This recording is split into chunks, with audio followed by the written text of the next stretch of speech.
Reserves. The gentleman from Arizona is recognized. Thank you very much, Mr. Speaker. I yield myself as much time as I may consume. He's recognized. The gentleman is Thank you recognized. again, Speaker. Today I rise in opposition to this resolution. You know, there was a lot I could say and thought about saying about this resolution and the one that we'll see after it. I could talk about how badly these two measures undermine conservation efforts for species that are endangered, threatened across our nation and across the globe. I could talk about how these resolutions give industry and not science the upper hands in making decisions about endangered species. I could talk about how this latest offering from Team Extreme takes the GOP's vendetta against the Endangered Species Act to a level that should offend us all. But as I thought about it, I realized that what's more offensive than these resolutions themselves is the fact that these resolutions are on the floor right now, today. We are about to leave the House floor for 6 weeks. By the time we come back, summer will be nearly over. And if the current temperatures stay on track, it'll be one of the most brutal summers in this country's recorded history. In my home state of Arizona, Phoenix has broken records, which is now a 27-day streak of more than 110-degree heat. In Florida, the ocean heat wave has warmed the waters to 5 to 7 degrees above normal. That level of heat is a disaster for corals, marine life, and all the businesses and local economies that depend on them. And tragically, last month, a heat dome in Texas was so oppressive that it claimed 13 lives. That also happened to be the same month that was awarded the grim honor of being the hottest June ever on record, and July isn't looking any different. Climate change isn't about some distant warning about melting ice caps in the far-off future. The climate crisis is here. It is now.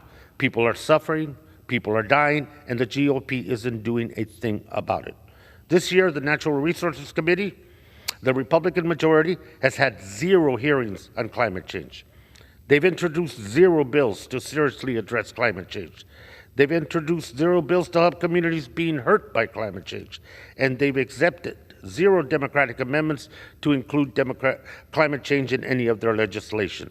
And today, Republicans have decided that the most important thing they could do before we leave for 6 weeks would be a couple of resolutions to kill off the lesser prairie-chicken and the northern long-eared bat. We are about to go back to our districts, where our constituents will have questions about what we're doing to protect their homes, their businesses, their livelihoods from increasing threats of climate change and the crisis upon us.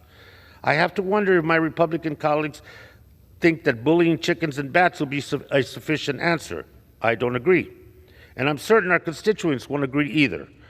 Fortunately for Democrats, we can assure our constituents that we passed the country's biggest ever investment in climate and clean energy through the Inflation Reduction Act last year, and that the Biden administration is working to get that funding out the door as quickly and as equitably as possible.